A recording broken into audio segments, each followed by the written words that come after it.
And how old was President when he died? 55? Oh my goodness. Not quite 55, 54. That was young even for then.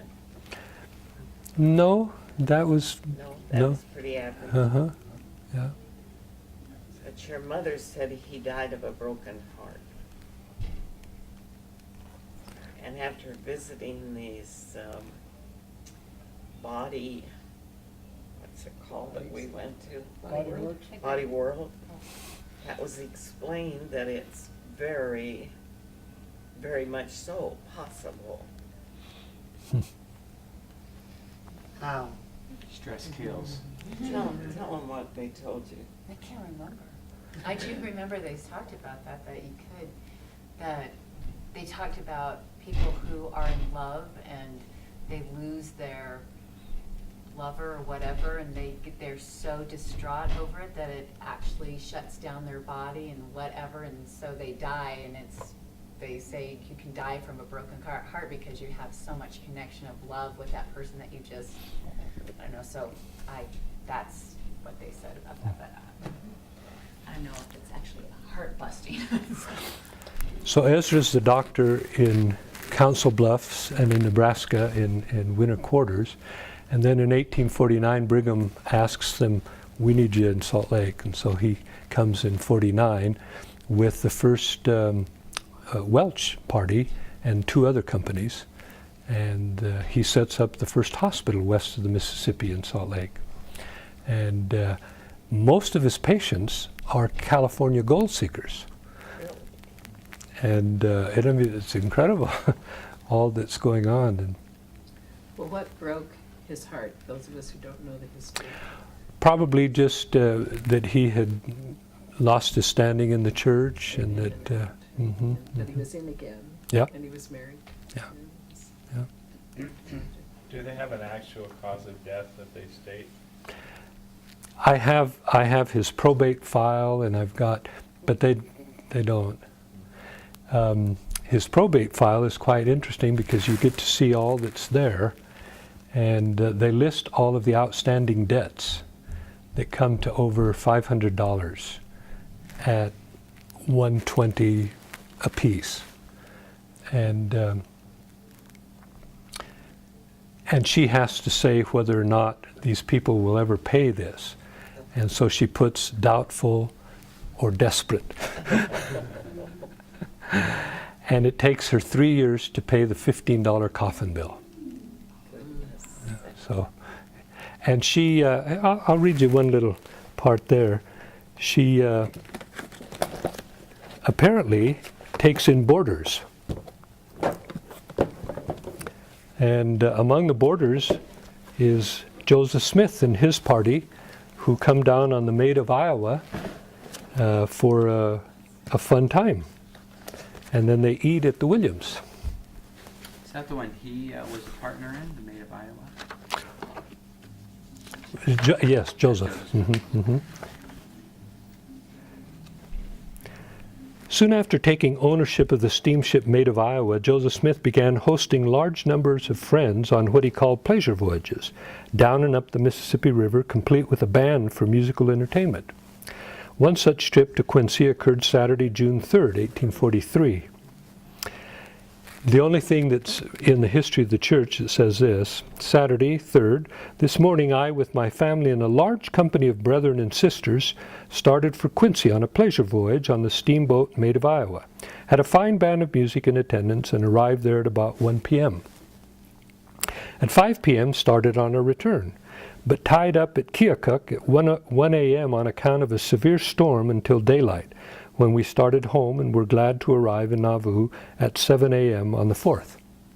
So that's all he writes. But another member of the party, Helen Mar Kimball Whitney, daughter of Violet and Heber, gives more details on the excursion and provides the names of some of the passengers and the name of the band. Plus informs us that the group ate dinner at the home of the widow of Dr. F.G. Williams and their son Ezra in Quincy. She says, there is another little incident which I had missed jotting down in the right place. It was near the 1st of June, 1843, just previous to my father starting east, that the prophet called and invited him to ride with him and William Clayton, his private clerk, as he was going around to give invitations to his friends to take a pleasure trip with him down to Quincy in the little Nauvoo boat. Our babe, being very sick, prevented my parents from going, and I went with my brother. It was a lovely June morning and animated with the lovely airs played by William Pitt's brass band. Every heart was made glad, and everything looked bright and hopeful for the excursionist as we started on the little steamer bound for Quincy. We had a most enjoyable trip down, took dinner with the others at the house of the widow of Dr. F.G. Williams and his son Ezra, who were old Kirtland friends. I pause it here. One would hope that the food had been planned and prepared beforehand, and that a group of travelers didn't just show up at Rebecca's doorstep at lunchtime and ask to be fed. Perhaps they brought their own food and simply ate it at the Williams, but that too would require some advanced planning. Anyway, I go into other things. She continues with more details that the prophet didn't record. But on our return trip, a heavy thunderstorm came up, and Judge Elias Higbee, being taken very ill, we were obliged to stop overnight at Keokuk. The cabin was small, and the judge being so sick, the majority stayed on deck, where we sat all night, umbrellas being our only protection from the beating storm. The heat had been so excessive, and being thinly clad, many were made sick, and I was among that number. Judge Higbee continued to grow worse, and only lived a few days after his return home. So you think Dan Jones was the captain of that little? Oh, of the Welsh, but not of the brass band. But Dan Jones was the captain of the Welsh, yeah. Of the boat, the steamer? No, not the little boat. No, of the company going west. Yeah, but didn't he? He was instrumental involved with that. Yeah, With the maid of. yeah, yeah, yeah. Thank you.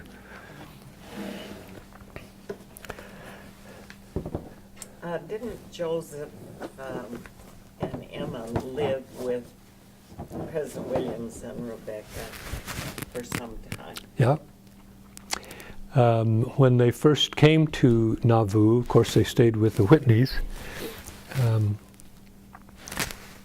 they stayed with the Morleys, but then they stayed with the Williams. And the Williams turned over their cabin to Joseph Smith Sr. And Joseph and Emma would stay with them, with the Williams, and eventually that home was turned over to the church.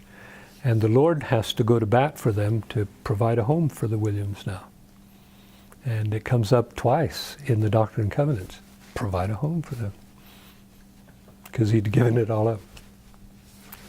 And have you learned any more or have any more information on the property for the Yes? temple? Yep. Frederick G. gave that to the church to build a temple. Well, not just for the temple, but for all the buildings. And it's on a track that the top half was owned by Peter French and the bottom half by Isaac Moore. Oh, where's this? Kirtland. And Frederick starts paying taxes on it in 1830. And the Lord in one of the revelations says, you should get this by deed. He didn't have it by deed, but he's paying taxes on it. It's on the tax map. And what that meant was he had bargained for it or contracted for it, as the Lord says in the Revelation, but didn't have a deed, mainly because neither Peter French or Isaac Moore had deeds. Generally, the deed was turned over just before you sold it. And Isaac Moore had not gotten his until 2 days before he then passed it on to Frederick. I posit that both had bargained to do this, but Peter French reneged. And probably, and I'm just positing, probably because what had changed is a great influx of Mormons coming into town, and he thought he could get a better deal.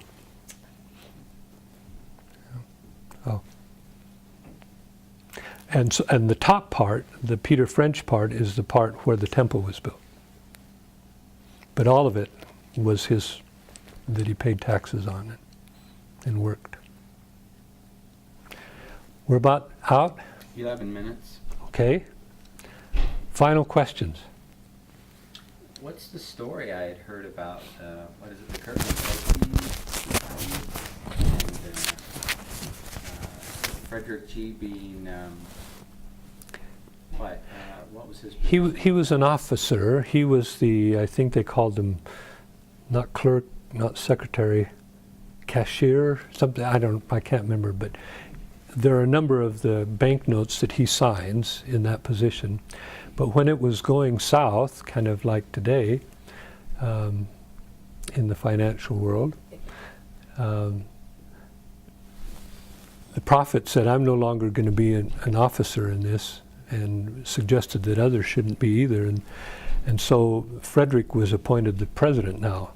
And he stands, he's called into court to answer and all of these kinds of things. And when people lose money, you get angry. And I think that had a lot to do with why he was dropped from the first presidency. Was there any bad blood between him and the prophet over that? No. There is an argument that Mother Smith records. She doesn't have all her details correct, but she says that Joseph requested a warrant from Frederick so that he could go and serve it on Warren Parish, and he wouldn't serve it. And in Mother Smith's account, she says, then I'll break you of your office, and anyway, but that didn't happen. And she says he took his office away from him. He was no longer justice of the peace, and Oliver Cowdery came in. But Oliver was already a justice of the peace, and so was Frederick, and so her memory wasn't correct on that. Ezra has a different take. He says that he was talking about wanting to do things financially that Frederick didn't think was a good idea, and that he thought that the prophet didn't quite understand the finances of it. And so that Brigham Young later says, yeah, I think that's probably the case. Oh. And so Joseph apparently was quite angry, and then came back and apologized to Frederick, and he says, well, I freely forgive you, but I don't think they'll have confidence in me anymore, and that's why I think he lost his standing. Right, and my understanding was all the banks were failing at that time, right? It wasn't just something. It was a messed up tough with time, Frederick. yeah. I think of 1837. Okay. Yeah. Yeah. Go ahead, I'd like Cindy. to just say your relationship to Frederick G. Williams. I know you said, and what is the Jesperson relationship as well? Our mother is a Williams. His mother, her mother, and my father are brother and sister. Oh, We're first cousins. Yeah. Frederick's name goes every other generation. His son is Ezra Granger. Then his son, Frederick Granger, that's our grandfather.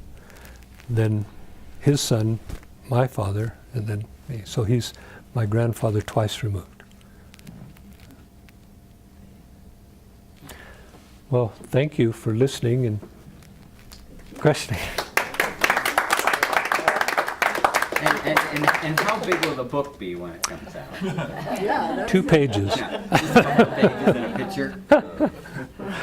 Oh, speaking of pictures, let me just show you. There's an article that will be coming out in BYU Studies on the 5 hymns that Frederick G. Williams wrote.